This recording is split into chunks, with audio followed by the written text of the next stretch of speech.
Hi, and welcome back to my channel. Or if you're new here, hi, I'm Tess Lark, and this is an art and beauty channel. So if those are videos you're interested in, make sure you're subscribed because I am here for you every single week. And this week, I thought I would show you how I make these DIY alcohol ink and resin crescent moon trinket trays.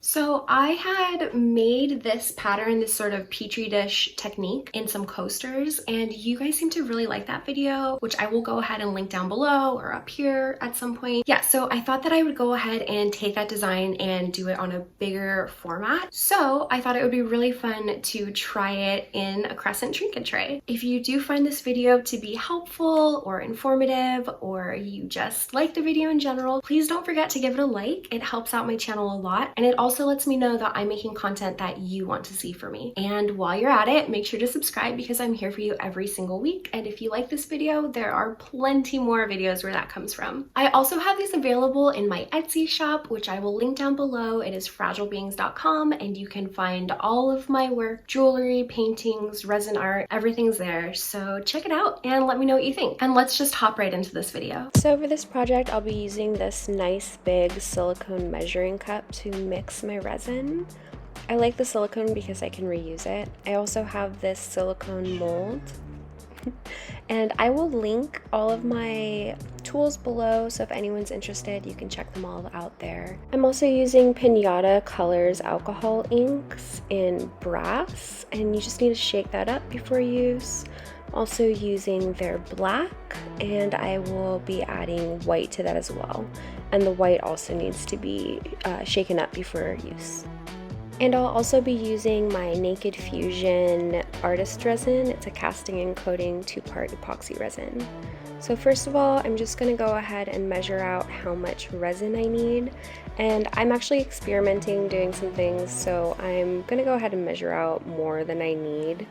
But for these moons, I need about 150 milliliters of resin total. The resin that I'm using is a 2-part epoxy resin, so I'll just be measuring out equal measurements of both the resin and the hardener. But just go ahead and read the instructions on the resin that you're using and follow those, and that'll give you the best results.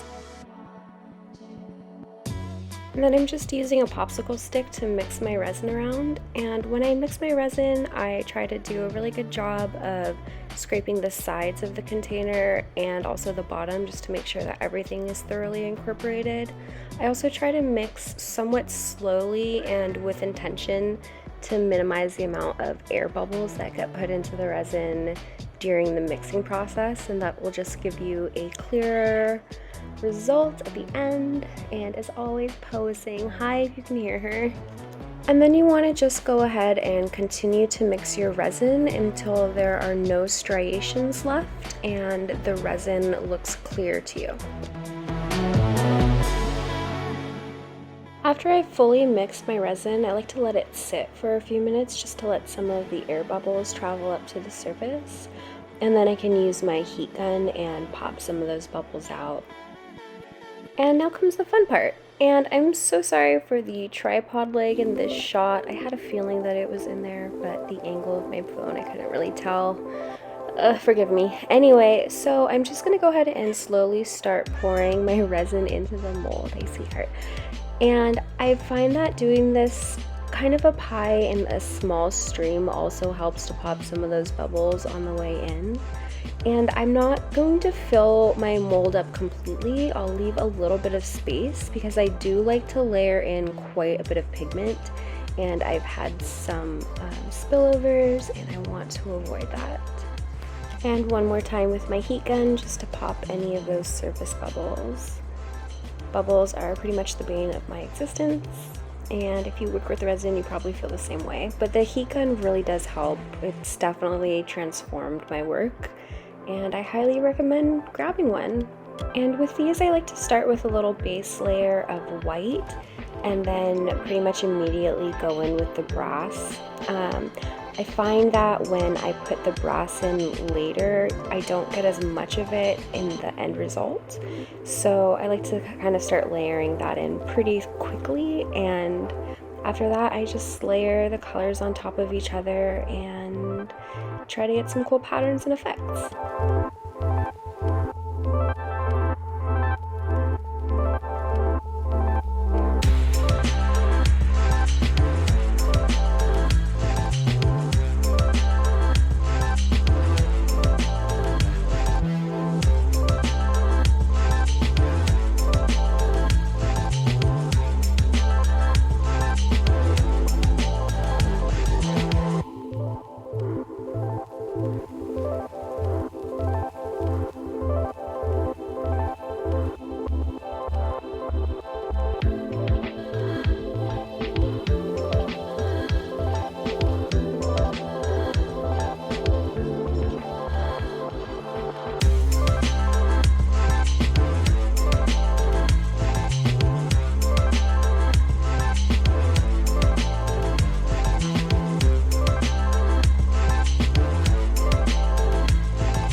Okay, so I let my moon set up fully overnight. It's totally hard, completely cured. And let's just pop it out of the mold and see what it looks like.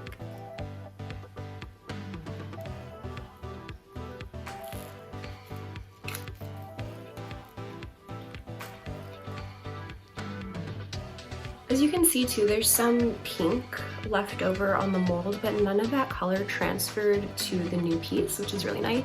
And I think it turned out really cool. Really getting like a lot of interesting effects. There are some places where the resin did kind of overflow a little bit. You can see like that there. And also I tend to get a bit of a lip on the back of these. Oh yeah, and like so there's like, you can see it kind of here where the resin went over. But that's an easy fix. I'm just gonna use my rotary tool to sand down those rough edges. And then I'll be using a paint pen just to paint this outside lip on my moon. And we'll be finishing up. And again, I'll link all of my supplies down below, so if anyone's interested, those will be there for you, easy to check out for yourself. So I've got my rotary tool here. And when I'm using my rotary tool for projects like this, I do like to use an N95 mask along with some safety goggles, just to make sure that I'm not aspirating any of the little particles that I'm creating and that nothing's gonna get in my eyes.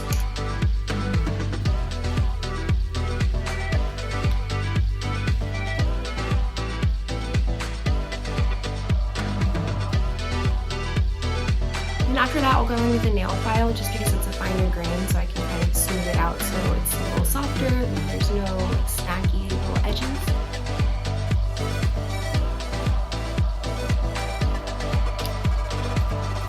And then next up, I'm just gonna give this guy a little rinse and dry it really well. And actually, I was looking at this one and I don't think I'm gonna give it a gold edge. So normally I finish my moons like this, where it just has the golds. And to get that effect, I will use a paint pen. And I think it looks really nice like this. But with this one in particular, I really love how deep the pigment got, like all the way through this edge. And I think it really has a cool effect. Like you can kind of see it there. Again, I'll show you some video at the end in low light so you can really see it a bit better. But yeah, I think I'm just gonna leave it like this. So there's one more step to finish it though. And I got these little stickies. And I've been putting these on the backs of my coasters and my trinket trays just so that they don't scuff up any surface that they're sitting on. Just gives it a nice little buffer. And so I've just been putting like one on the top, one on the bottom, and then two in the middle.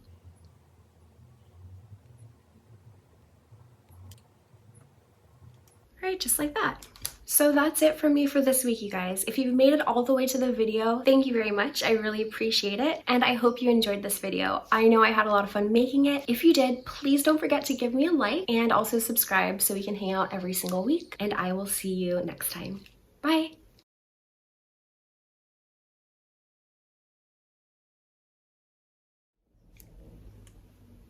So this is it for the, oh my gosh, I can't speak. So this is it for me for this week, guys. I'm very happy if you made it to the end of the video. Oh God, what is wrong? Let's try again.